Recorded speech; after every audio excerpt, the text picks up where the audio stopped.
رؤوف رحیم علیہ السلام کے میلاد پاک کی محفل میں حاضر ہو کر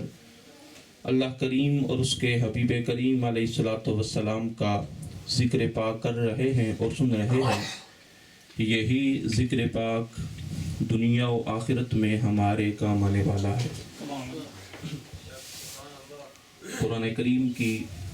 آیہ مقدسہ کا جو حصہ میں نے تلاوت کیا،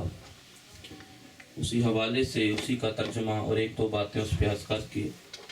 میں اپنی بات کو ختم کرتا ہوں۔ جس طرح رات کو بھی ہم سب نے سنا کہ قبلہ عالم قبلہ صاحب دامت برکاتہم القدسیہ، آپ نے بھی یہی ارشاد فرمایا کہ رسول اللہ صلی اللہ علیہ وآلہ وسلم کی جو محبت ہے، اس محبت کا تقاضا یہ ہے کہ رسول اللہ صلی اللہ علیہ وسلم کی اتباع اختیار کی جائے،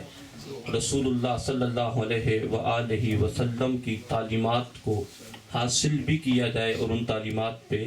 عمل پیرا بھی ہوا جائے۔ اللہ کریم قرآن کریم میں ارشاد فرماتے ہیں وَأَقِيمُوا الصَّلَاةَ، نماز قائم کرو، وَآتُوا الزَّكَاةَ، زکوٰۃ ادا کرو، اگر صاحب نصاب ہو تو زکوٰۃ ادا کرو، وَأَقْرِضُوا اللَّهَ قَرْضًا حَسَنًا، اور اللہ کریم کو دو قرض حسنہ۔ یہ اللہ کریم ارشاد فرما رہے ہیں وَأَقْرِضُوا اللَّهَ قَرْضًا حَسَنًا وَمَا تُقَدِّمُوا لِأَنفُسِكُم مِّن خَيْرٍ، اللہ کریم ارشاد فرماتے ہیں وَمَا تُقَدِّمُوا، جو بھی تم آگے بھیجو گے اپنی ذات کے لیے، اپنے لیے جو بھی تم خیر میں سے، بھلائی میں سے آگے بھیجو گے، دنیا میں جو بھی تم خیر کا کام اللہ اور اس کے حبیب علیہ السلام کی رضا کی خاطر کرو گے، اللہ رب العزت ارشاد فرماتے ہیں تم دنیا میں اپنی بساط کے مطابق کرو گے، تجدوہ عند اللہ ہوا خیرا واعظم اجرا، اللہ رب العزت ارشاد فرماتے ہیں کہ تم اپنی بساط کے مطابق آگے بھیجو گے، جب تم آگے جا کے دیکھو گے تو رب کی بارگاہ میں اس سے کئی گنا بڑھ کر اور بہت زیادہ عظمت والا اس کو پاؤ گے۔ یعنی اللہ کریم کی بارگاہ میں تمہارا وہ عمل تم نے دنیا میں اپنی بساط کے مطابق کیا تھا، وَمَا تُقَدِّمُوا لِأَنفُسِكُم مِّن خَيْرٍ، جو بھی بھلائی کا کام، جو بھی خیر کا کام تم کرو گے، آگے بھیجو گے اللہ کریم کی رضا کی خاطر، اللہ رب العزت نے ارشاد فرمایا کہ جب تم میری بارگاہ میں آؤ گے تو تمہیں میں اپنی شان کے مطابق اس کا اجر عطا فرماؤں گا، اپنی شان کے مطابق میں تم پہ اپنے فضل و کرم کی بارش نازل فرماؤں گا۔ اور وہ قرآن کریم میں ارشاد فرماتا ہے وَاسْتَغْفِرُوا اللَّهَ، اللہ کریم سے معافی مانگو، مغفرت طلب کرو، ان اللہ غفور الرحیم، بے شک اللہ رب العزت بخشنے والا اور بہت ہی رحم فرمانے والا ہے۔ سامعین محترم، واضح طور پر اگر آغاز میں دیکھا جائے تو اللہ کریم نے ارشاد فرمایا کہ نماز قائم کرو، نماز قائم کرو، اور نماز کے متعلق میرے آقا کریم علیہ السلام کی بے شمار احادیث طیبات ہیں، اور اللہ کریم نے قرآن کریم میں 700 کے قریب مقامات پر نماز کے حوالہ سے نماز کی فرضیت، نماز کی اہمیت اور نماز کی فضیلت کو بیان فرمایا ہے۔ اللہ کریم ہمیں توفیق عطا فرمائے کہ ہم سب پکے نمازی بن جائیں، باقاعدگی کے ساتھ اللہ رب العزت ہمیں نماز پڑھنے کی توفیق عطا فرمائے۔ اور رسول اللہ صلی اللہ علیہ وآلہ وسلم نے ارشاد فرمایا اول من یحاسب بہ العبد یوم القیامت الصلاۃ، حضور فرماتے ہیں قیامت کے دن بندے سے جس چیز کے متعلق سب سے پہلے پوچھا جائے گا، جس چیز کا حساب لیا جائے گا، الصلاۃ، وہ نماز ہے۔ حضور علیہ السلام فرماتے ہیں کہ جو اس معاملے میں کامیاب ہوا وہ کامیاب ہوا، اور جو اس معاملے میں ناکام ہوا اس نے نقصان اٹھایا۔ آج ہمیں اس چیز کی ضرورت ہے کہ آج ہم اس چیز کی تیاری کر لیں کہ کل جب اللہ اور اس کے حبیب علیہ السلام کی بارگاہ میں پیشگی ہوگی تو اللہ کریم ہم سب کو سرخرو فرمائے اور ہمیں ایسے کام کرنے کی توفیق عطا فرمائے جو ہمارے لیے اللہ اور اس کے حبیب علیہ السلام کی رضا کا دنیا میں بھی باعث بنے اور آخرت میں بھی ہم سب کے لیے سرخرو ہی کا باعث بنے۔ اور آگے اللہ کریم نے ایک بات اس پہ کر کے میں اپنی بات کو ختم کروں گا کہ اللہ رب العزت نے ارشاد فرمایا وَأَقْرِضُوا اللَّهَ قَرْضًا حَسَنًا، اللہ کریم کو دو قرض حسنہ۔ اس کا معنی کیا ہے؟ میرے آقا کریم علیہ السلام نے ارشاد فرمایا، حضور علیہ السلام ارشاد فرماتے ہیں، حضور فرماتے ہیں کہ الخلق عیال اللہ، حضور فرماتے ہیں مخلوق اللہ کریم کے عیال ہیں، مخلوق اللہ کریم کے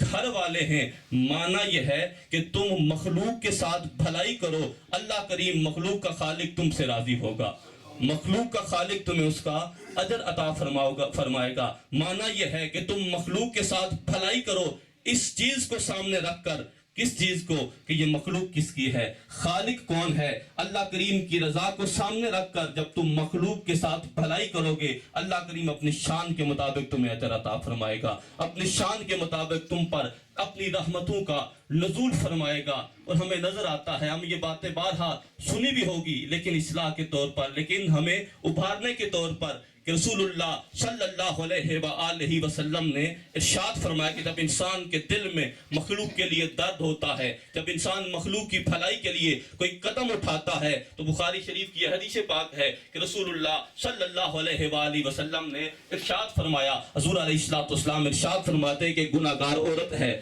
رستے سے جا رہی ہے، کیا دیکھتی ہے کہ کتا ہے کنویں کے کنارے پہ کھڑا ہے، پانی کو دیکھتا ہے لیکن پانی کو پینے پہ قادر نہیں ہے، پانی پی نہیں سکتا. گناہگار عورت ہے، بے شمار اس کے گناہ ہیں، گناہوں کے پہاڑ لیے ہوئے ہیں، لیکن کیا ہے، دیکھتی ہے کتے کو، دل میں رحم آتا ہے، دل میں رحم آتا ہے. اس نے کیا کیا، اس کنویں سے پانی نکالنے کا انتظام کیا، پانی نکالا، اس کتے کو ڈالا اور آگے چلی. میرے آقا کریم علیہ السلام نے ارشاد فرمایا کہ اس کا قدم زمین سے اٹھا، آگے بعد میں پڑا، اللہ کریم نے اس کے سارے گناہوں کو پہلے معاف فرما دیا. اب معاملہ کیا ہے کہ انسان کے دل میں جب مخلوق کے لیے بھلائی کا جذبہ پیدا ہوتا ہے، جب انسان اس کی رضا کی خاطر جب انسان عمل کرتا ہے، تو پھر وہ یہ نہیں دیکھتا کہ اس کا عمل کتنا ہے، وہ تو یہ دیکھتا ہے کہ اس نے کیا کس کے لیے ہے.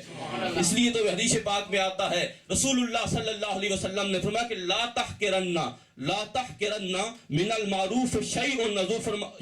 حضور فرماتے ہیں کہ نیکی میں سے کبھی بھی کسی چیز کو چھوٹا نہ سمجھو. نیکی تو جب انسان رب کی رضا کی خاطر کرتا ہے. اسی حدیث پاک اگلا جملہ ہے کہ رسول اللہ صلی اللہ علیہ وآلہ وسلم نے ارشاد فرمایا کہ یہاں تک کہ تم جو اپنے بھائی کے لیے اپنے چہرے پہ مسکراہٹ لاتے ہو، اس کو بھی اپنے لیے اس کو بھی چھوٹا نہ سمجھو. ہو سکتا ہے کہ تم اگر کسی کے لیے رب کی رضا کی خاطر اپنے چہرے پہ مسکراہٹ لاتے ہو، مخلوق کا خالق اتنا راضی ہو کسی عمل کی وجہ سے تمہارے گناہوں کو معاف فرما دے. اس لیے سامعین محترم، نیکی جو ہے، جب انسان مخلوق کی بھلائی کے لیے کوئی کام کرتا ہے تو وہ رب ارشاد فرماتا ہے کہ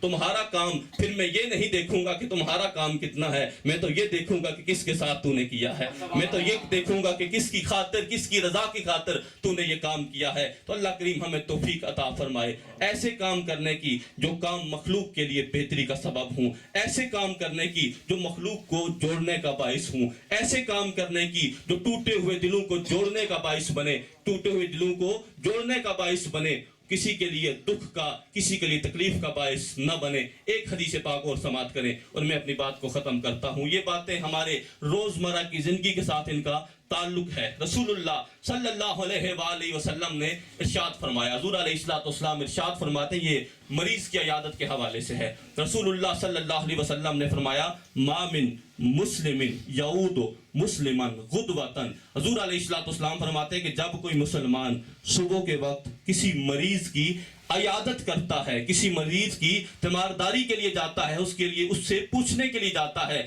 رسول اللہ صلی اللہ علیہ وسلم نے فرمایا کہ الا صلی علیہ 70,000 ملک حتی یمسی او کما قال. حضور علیہ السلام فرماتے ہیں کہ جب کوئی کسی کی عیادت کے لیے جاتا ہے تو ہوتا کیا ہے، حضور فرماتے ہیں کہ 70,000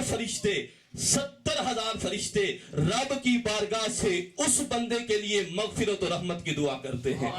ایک بندہ کسی کی عیادت کے لیے جا رہا ہے، کسی کی بیمار پرسی کے لیے جا رہا ہے، کسی کے پاس جا رہا ہے کہ میں اسے دیکھ آؤں، رب کی رضا کی خاطر. اللہ کریم کے فرشتے اتنے خوش ہوتے ہیں کہ وہ رب کی بارگاہ میں عرض کرتے ہیں کہ مالک، یہ تیرے بندے کے پاس عیادت کے لیے جا رہا ہے، مالک تو اسے بخش دے، تو اس پر اپنی رحمتوں کا نزول فرما. یہاں تک کہ شام ہو جاتی ہے. اور اسی طرح حضور علیہ السلام فرماتے ہیں کہ اگر کوئی شام میں کسی کی عیادت کے لیے جاتا ہے تو 70,000 فرشتے صبح تک اس بندے کے لیے رب کی بارگاہ سے مغفرت و رحمت کی دعا کرتے ہیں. اور فرشتے عرض کرتے ہیں کہ کتنے انعام کی بات ہے کہ انسان رب کی مخلوق کی خاطر. اور حدیث بے شمار حدیث سے یہ بات ہے کہ جب قیامت کا دن ہوگا، اللہ کریم ارشاد فرمائیں گے کہ اے میرے بندے، جب میں بھوکا تھا تو نے مجھے کھانا نہ کھلایا، پیاسا تھا تو پانی نہ پلایا. بندہ عرض کرے گا کہ مالک تیری شان تو بہت بڑی شانوں والا ہے. تو اللہ کریم ارشاد فرمائیں گے کہ جب میرا فلاں بندہ بھوکا تھا, اگر تو اس کو کھانا کھلاتا تو مجھے وہاں پہ موجود پاتا, اگر فلاں پیاسے کو پانی پلاتا تو مجھے وہاں پہ موجود پاتا, اگر فلاں بیمار کی عیادت کے لیے جاتا تو مجھے وہاں پر موجود پاتا. مانا یہ ہے کہ انسان جب تم مخلوق کی طرف قدم بڑھائے گا, میری رحمتیں تجھے اپنے حصار میں لیں گی. تیرا قدم مخلوق کی طرف ایک قدم بڑھے گا,